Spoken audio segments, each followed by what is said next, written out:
एक समय की बात है, एक गांव में काले बादल छाए हुए थे। लेकिन रात होते होते हल्की बारिश होने लगी और उसी समय गांव के पास की सड़क पर एक युवक बाइक से आ रहा था। उफ, ये कैसा सुनसान रास्ता है। सब सही कहते हैं, रात में यहाँ से घर जाना किसी मुसीबत से कम नहीं। अगर मुझे देरी ना हुई होती तो मैं इस रास्ते से कभी नहीं जाता। ना जाने मैं किस मुसीबत में फंस गया हूँ। बस कैसे भी समय रहते घर पहुँच जाऊँ। तभी अचानक बहुत तेज पानी आने लगता है, जिसके कारण उसको साफ साफ कुछ दिखाई भी नहीं देता और एकदम से उसकी बाइक बंद हो जाती है। अरे ये क्या हो गया, इसको भी अभी बंद होना था क्या? हे भगवान, आप क्या मेरी परीक्षा ले रहे हो? अब एक और नई मुसीबत, आज का दिन ही खराब है। बस घर पहुंच जाऊं। अचानक उस युवक को अपने सामने एक सुंदर जोड़ा पहने दुल्हन खड़ी दिखती है। कहाँ जा रहे हो?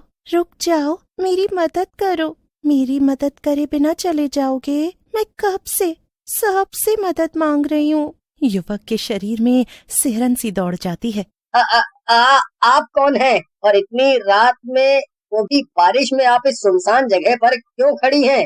मौसम ठीक नहीं है, घर चली जाओ। लेकिन मेरा तो कोई घर ही नहीं है। मैं इस जंगल में खो गई हूँ। मेरी शादी थी, लेकिन युवक को उसकी बातें सुनकर अजीब सा लगने लगता है। तभी अचानक दुल्हन की हंसी गूंज उठती है और वो हवा में उड़ने लगती है। चुड़ैल, अब मैं क्या करूं? हे भगवान, मेरी रक्षा करना। तभी अचानक उस युवक की बाइक भी हवा में उड़ने लगती है। आप जो भी हो, मुझे माफ कर दो। मैं आज के बाद कभी इस रास्ते से नहीं आऊंगा। मुझे घर जाने दो। आप मेरी बाइक रख लो, लेकिन मुझे घर जाने दो। तभी एक जोरदार हंसने की आवाज आती है और उसी के साथ युवक की मौत हो जाती है। अगले दिन गांव में हलचल मच जाती है। युवक की लाश गांव के बाहर मिली। गांव के सबसे बुजुर्ग व्यक्ति बाबा श्यामलाल सबको इकट्ठा करते हैं। देख रहे हो ना आप लोग, एक और लाश। मैंने कहा था रात में बाहर मत निकला करो, लेकिन तुम नौजवानों को तो हमारी बातें बहुत बुरी लगती हैं। कितनी बार तुम लोगों से कहा है, वो भूतिया दुल्हन है, वो किसी को नहीं छोड़ेगी। हमें खुद का ध्यान खुद ही रखना होगा। बाबा, ये दुल्हन आखिर है कौन और इसको हमसे चाहिए क्या? ये हमें क्यों मारना चाहती है? हमें अक्सर रात के समय कुछ काम होते हैं, जिसकी वजह से हमें रात को निकलना पड़ता है, लेकिन समझ नहीं आता इस दुल्हन का हमने क्या बिगाड़ा है। बहुत साल पहले इस गांव में एक लड़की सुरभि रहती थी, जो बहुत जिद्दी थी और गुस्सैल थी। उसके पिता उसको बहुत प्यार करते थे, तो उसके पिता उसकी शादी उसकी ही पसंद के लड़के से कर रहे थे। जब उसकी शादी हो रही थी तो वो बहुत खुश थी और वो अपनी शादी की तैयारियां बहुत खुशी से कर रही थी। लेकिन उसकी शादी की रात कुछ डकैतों ने हमला कर दिया और उसे मार डाला। साथ ही उसके होने वाले दूल्हे तथा उसके पिता को भी मार डाला। लेकिन मरने से पहले उसने बदला लेने की कसम खाई थी। तब से उसकी आत्मा इसी जंगल में भटक रही है। अब वो आने जाने वाले लोगों से बदला लेती है और ना जाने कितने लोगों को मार भी चुकी है। लेकिन बाबा, क्या इसे रोकने का कोई उपाय नहीं है, जिससे हम अपना नुकसान ना करके रात को भी काम कर सकें? क्योंकि अक्सर इस भूतिया दुल्हन की वजह से हम मिलने वाले कामों को भी मना कर देते हैं। कृपया करके हमें कुछ उपाय बताएं।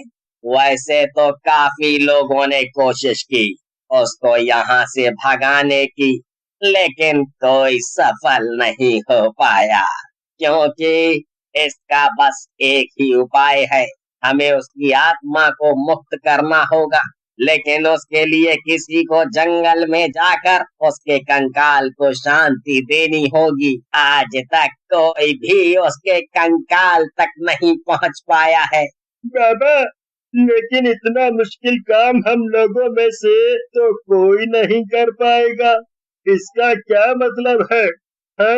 हमें उस भूतिया दुल्हन के साथ ही रहना गांव के लोग आपस में फुसफुसाने लगते हैं।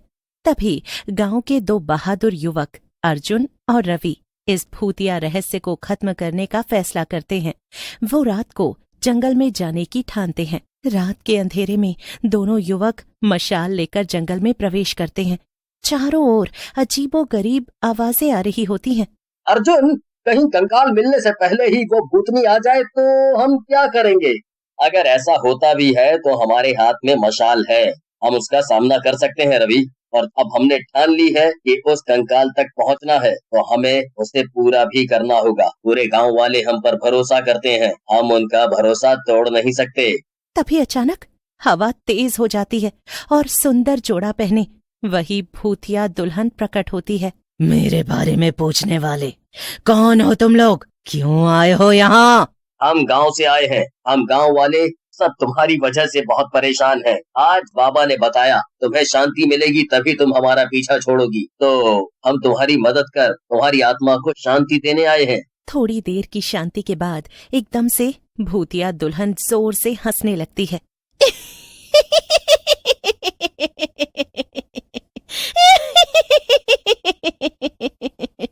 शांति?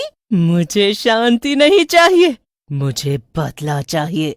और अब वो बदला मैं तुम दोनों से लूंगी। तुमने खुद यहाँ आकर बहुत बड़ी भूल की है। तुम्हें इसका पछतावा करने का भी समय नहीं मिलेगा। पेड़ हिलने लगते हैं और डरावनी चीखें सुनाई देने लगती हैं। अर्जुन और रवि डर से कांपने लगते हैं। अर्जुन, जल्दी करो, हमें उस कंकाल को ढूंढना होगा। अगर वो नहीं मिला तो आज ये यहीं रह जाएगी और गांव वालों को तंग करेगी। चलो भागते हुए इसको भटकाते हैं। तुम उधर जाओ, मैं इधर। जिसको पहले वो कंकाल मिल जाएगा वो उसको नष्ट कर देगा। इतना बोलकर रवि और अर्जुन अलग अलग दिशा में भागने लगते हैं। भूतिया दुल्हन को समझ नहीं आता ये क्या हो रहा है, तो वो रवि के पीछे लग जाती है। पर अब उन दोनों नौजवानों ने भूतिया दुल्हन को मुक्त करने का तय कर लिया था। वो दोनों भागते हुए एक साथ ही बहुत पुराने खंडहर में पहुंचते हैं। देखने में वो जगह बहुत बड़ी थी, लेकिन एकदम बर्बाद थी। वहां एक कमरा था जहां एक टूटी हुई अर्थी पड़ी थी। वो दोनों पास जाकर देखते हैं तो गहने पहने एक कंकाल पड़ा हुआ था, जिसको देखकर वो समझ जाते हैं कि वो एकदम सही जगह पहुंच चुके हैं। लेकिन भूतिया दुल्हन भी वहीं आ जाती है। नहीं, मैं तुम्हें ये नहीं करने दूंगी, रुक जाओ। तुम अब कुछ नहीं कर सकती, अब तुम्हारा अंत तय है। बहुत हुआ तुम्हारा मासूम लोगों को मारना। रवि भूतिया दुल्हन को अपनी बातों में फंसा कर रखता है ताकि अर्जुन जल्दी से अपना काम कर पाए। उधर अर्जुन को भी थोड़ा वक्त मिल जाता है तो वो जल्दी से पवित्र मंत्र पढ़ने लगता है। वहां एक अजीब सी रोशनी होने लगती है। अर्जुन को खुद पर विश्वास होने लगता है। उसके बाद अर्जुन वहां जैसे ही दीप जलाकर पवित्र जल छिड़कता है तो अचानक दुल्हन की चीखें गूंजती हैं, जो पूरे जंगल में शोर मचा देती हैं। इसके बाद वो भूतिया दुल्हन कमजोर पड़ जाती है। रवि और अर्जुन जल्दी से बाहर जाते हैं और अपनी मशाल को खंडहर के ऊपर फेंक देते हैं। देखते ही देखते उसमें आग लग जाती है। तभी भूतिया दुल्हन के चीखने की आवाज आती है। नहीं, मुझे मुक्त मत करो, मुझे बदला लेना है, मुझे मुक्ति नहीं चाहिए। लेकिन जैसे ही अर्जुन और रवि पूरी विधि संपन्न करते हैं, भूतिया दुल्हन की आत्मा एक जलती हुई लौ में बदल जाती है और हवा में विलीन हो जाती है। दोनों बहुत खुश होकर गांव आ जाते हैं। अगली सुबह गांव वाले दोनों को बधाई देते हैं और जंगल में जाते हैं और देखते हैं कि अब वहां कोई अजीब घटना नहीं हो रही है। सब बहुत खुश हो जाते हैं। अब कोई भूतिया दुल्हन नहीं, कोई डर नहीं, किसी भी समय आओ जाओ। और बच्चों, अब तुम्हें भी कभी कोई मना नहीं करेगा, जहाँ मन करे वहाँ खेलना। गांव के लोग राहत की सांस लेते हैं। सभी लोग खुश हो जाते हैं और गांव में फिर से शांति लौट आती है।